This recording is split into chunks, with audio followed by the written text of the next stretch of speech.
malilimutan ni Maya ang araw ni iyon. Ang sikat ng araw ay sumisilip sa kortina na nagbibigay liwanag sa alikabok na sumasayaw sa hangin. Oras na para bumangon at 5:00 pala na umaga, ngunit ang ingay ng kaldero at kawali sa kusina ay senyalis na simula ng kanyang mahabang araw.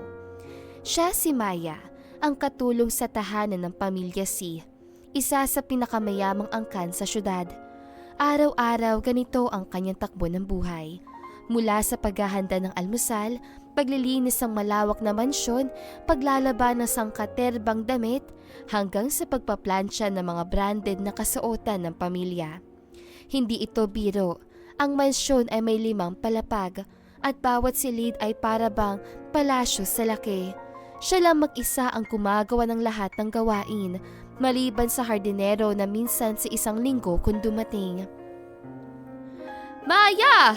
Nasaan ang kape ko? Bilisan mo!"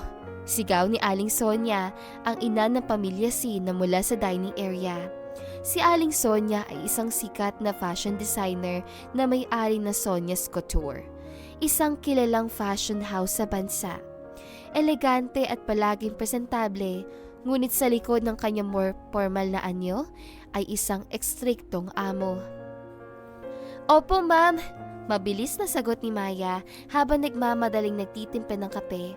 Ang puso niya ay kumakabog, ayaw niya mapagalitan.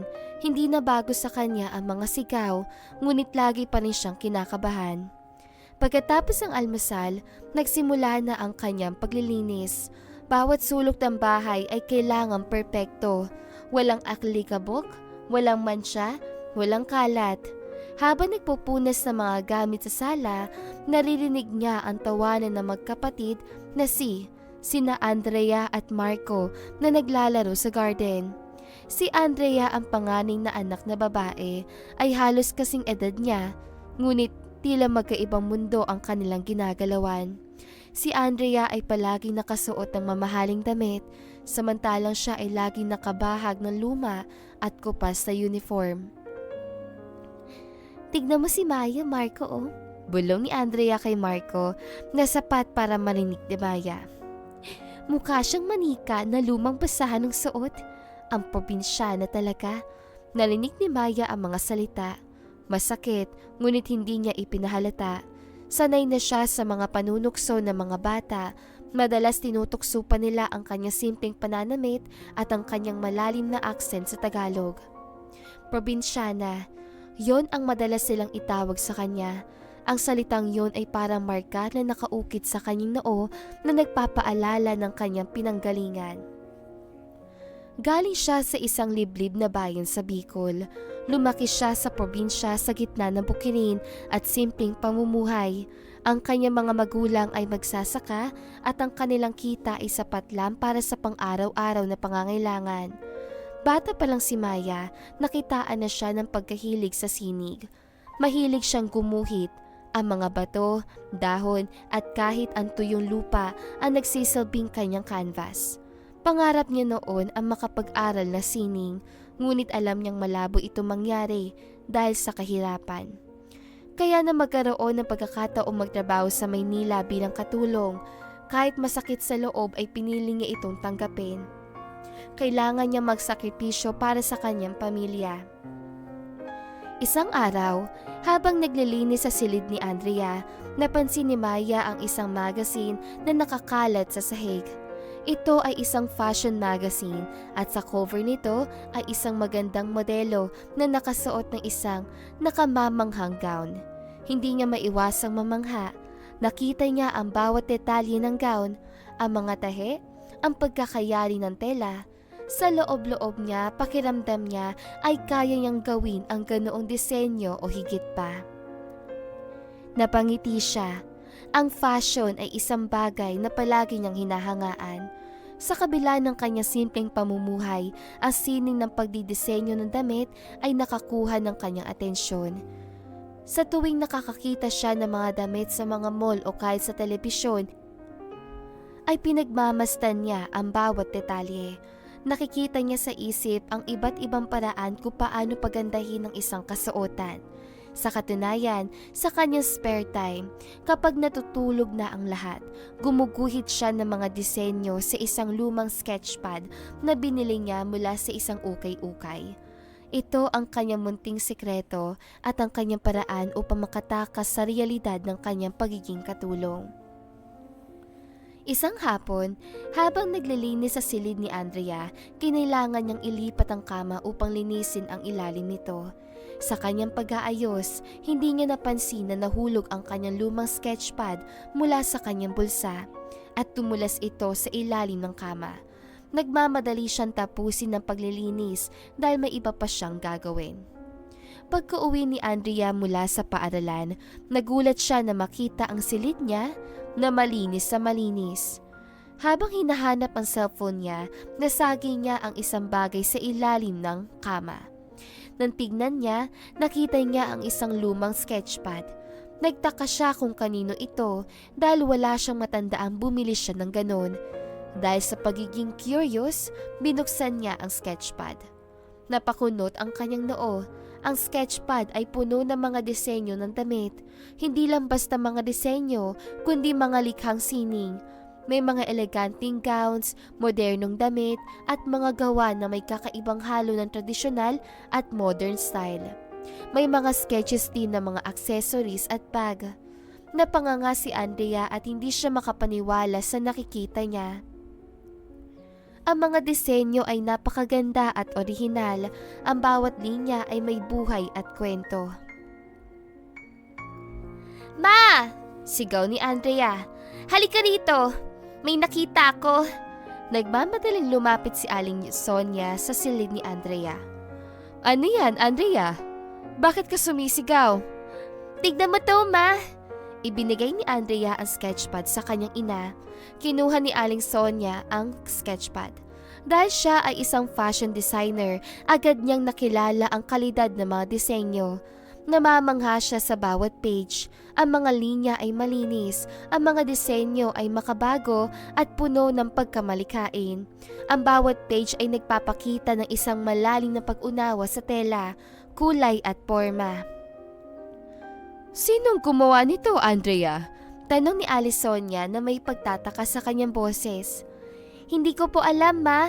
Nakita ko lang po sa ilalim ng kama ko." Nag-isip si Aling Sonia, kung nasa ilalim ng kama ni Andrea, ibig sabihin ay galing ito sa taong naglilinis ng silid. May isang pangalan na biglang sumusulpot sa isip niya. Si Maya. Ngunit paano? Isang simpleng katulong na walang formal na pinag-aralan sa sining. Imposible. Kinabukasan, habang naglilinis si Maya sa sala, nilapitan siya ni Aling Sonia. Hawak nito ang sketchpad. Kumabog ang puso ni Maya. Pakiramdam niya na huli siya sa akto. Naghanda na siya sa sermon, or worst, sa pagpapaalis. "Maya," sabi ni Aling Sonia, kalmado ang boses. "Kanino itong sketchpad?" Dahan-dahang itinaas si Maya ang tingin. Nakita niya ang sketchpad sa kamay ng kanyang amo. Napapikit siya. Wala na. Tapos na ang kanyang munting sikreto. Akin po yan, ma'am." Nauutal na sagot ni Maya. Nagulat si Aling Sonia. Kinumpirma ni Maya ang kanyang hinala. Ngunit sa halip na magalit, nakita niya ang isang kislap sa mga mata ng kanyang amo. Isang kislap ng paghanga. "Ikaw ang gumawa nito?" Tanong ni Aling Sonia na may bahid ng pagkamangha sa kanyang boses. "Opo, ma'am. Libangan ko lang po yan." Sagot ni Maya, yumuko ang ulo. Pakiramdam niya ay nahihiya siya. Pakiramdam niya ay wala siyang karapatang mangarap. Inangat ni Aling Sonia ang baba ni Maya. "Bakit hindi mo sinabi na may talento ka pala sa pagdidisenyo?" Hindi makasagot si Maya. Hindi niya alam kung ano ang sasabihin. Natatakot siyang mangarap. Natatakot siyang ipahayag ang kanyang mga talento dahil sa kanyang kalagayan. "Maya," sabi ni Aling Sonia na may ngiti sa kanyang labi, "walang dapat ikahiya sa iyong talento. Ang mga disenyo mo ay kahanga-hanga. May nakikita akong potensyal sa iyo. Hindi makapaniwala si Maya sa narinig niya. Potensyal? Siya? Ang isang katulong? Mula ng araw na yon, nagbago ang pakikitungo ni Aling Sonia kay Maya. Hindi na siya tinatrato bilang isang simpleng katulong, kundi bilang isang hinaharap na sining. Bagamat patuloy pa rin ang kanyang mga gawain sa bahay, binibigyan siya ni Aling Sonia na pagkakataong magsanay sa pagdidisenyo. Pinahiram pa nga siya nito ng mga libro tungkol sa fashion at mga materyales para sa kanyang mga guhit. Isang araw, inimbitahan ni Aling Sonia ang kanyang mga kaibigan sa industriya ng fashion para sa isang maliit na salo-salo sa kanilang mansyon. Kabilang sa mga inimbitahan ay si Mr. De La Cruz, isang kilalang kritiko ng fashion, at si Miss Santos, isang fashion editor ng isang malaking magazine. Kinabahan si Maya. Hindi niya alam kung bakit siya pinapunta sa sala. "Mga kaibigan," simula ni Aling Sonia, "gusto kong ipakilala sa inyo ang isang taong may malaking potensyal sa industriya ng fashion. Siya si Maya, ang aming katulong." Nagulat ang mga bisita.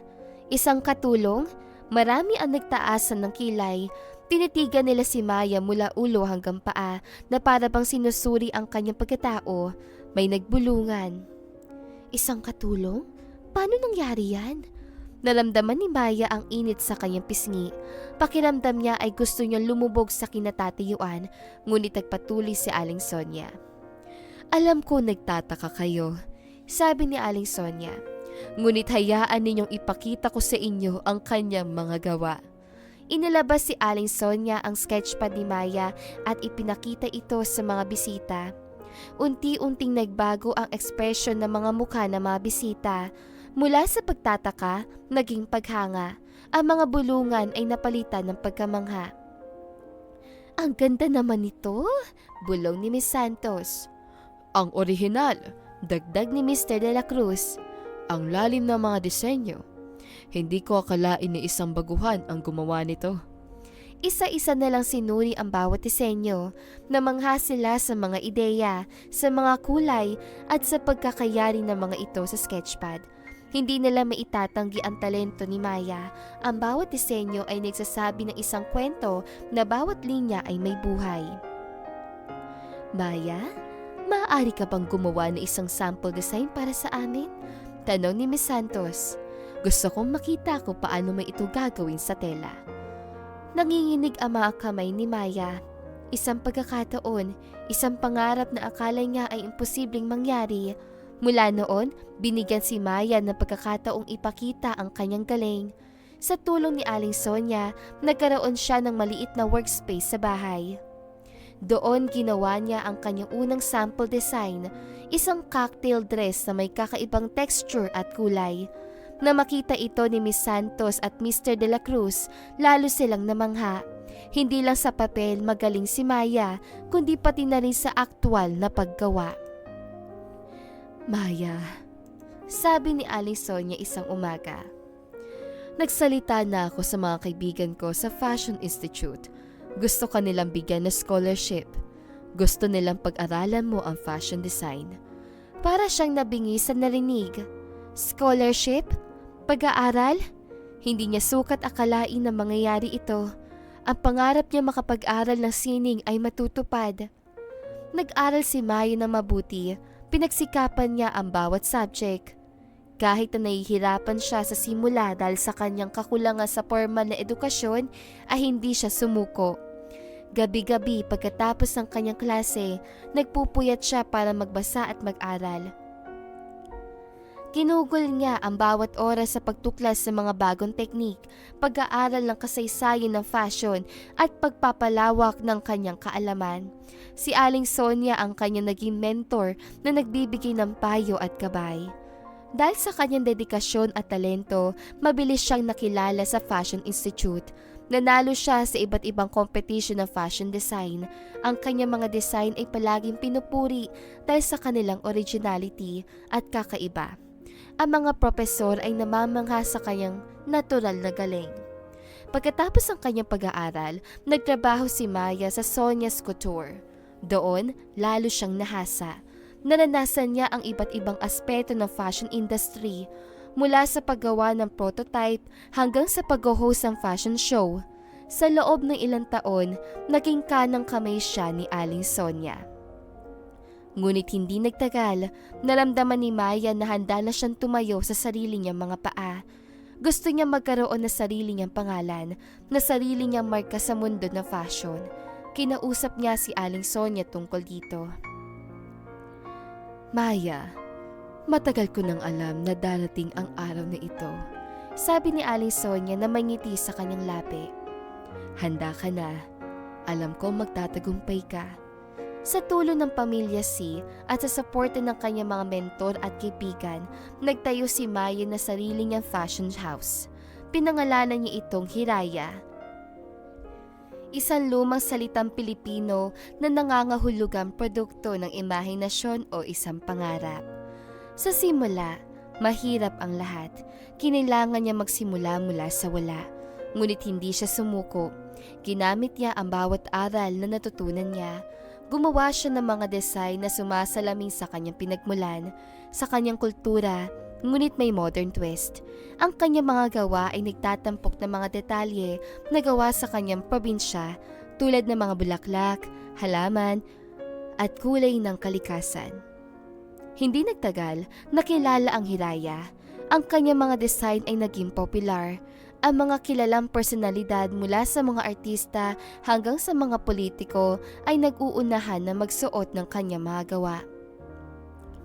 Ang bawat fashion show na kanyang inihahanda ay dinudumog ng mga tao. Ang kanyang pangalan ay lumabas sa mga dyaryo at magazine. Ang dating katulong na pinandidirian ay naging isa sa mga pinakasikat na fashion designer sa bansa. Isang araw, bumalik si Maya sa kanyang probinsya, hindi bilang isang mahirap na dalaga, kundi bilang isang matagumpay na babae. Nagtayo siya ng paaralan para sa mga kababaihan na nais matuto ng pagdidisenyo at pananahe. Nagbibigay ng scholarship at libreng edukasyon. Nais siyang bigyan ng pagkakataon ng mga kabataang katulad niya na may pangarap, ngunit limitado ang oportunidad. Nang makita siya ng kanyang mga magulang, hindi sila makapaniwala.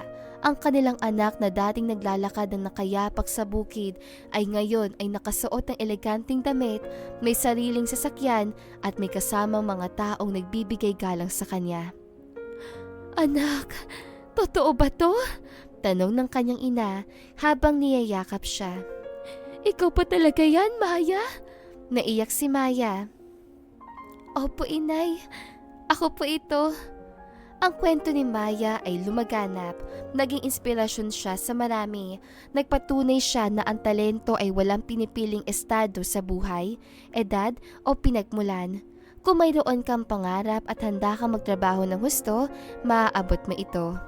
Sa bawat tahi, sa bawat design, nakikita ni Maya ang kanyang paglalakbay.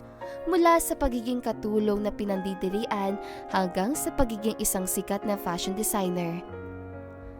Hindi niya kinalimutan ang kanyang nakaraan, ang kanyang pagiging probinsyana, ang naging pundasyon ng kanyang pagiging malikhain. Ang mga hamon ng kanyang hinarap ay nagpatibay sa kanyang kalooban. Patuloy siyang lumilikha, patuloy siyang nagbibigay inspirasyon, hindi lang siya nagdedesenyo ng damit, kundi nagbibigay din siya ng pag-asa. Ang Hiraya ay hindi lang isang fashion house, kundi isang simbolo ng pag-asa, ng pangarap na natupad.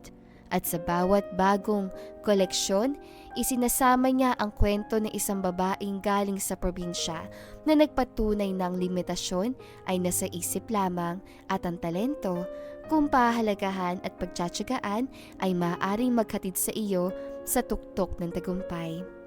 At sa bawat tagumpay niya, laging may ngiti sa labi ni Maya. Nagpapaalala sa lahat na ang bawat isa ay may nakatagong galing, naghihintay lang na matuklasan at bigyan ng pagkakataon. At dito na nga po nagtatapos sa magandang istoryang ito. Maraming salamat mga kakwentuhan! Huwag niyong kalimutan mag-like at subscribe at pindutin na rin ang notification bell para lagi kayong updated sa ating kwentuhan. Hanggang sa muli, paalam!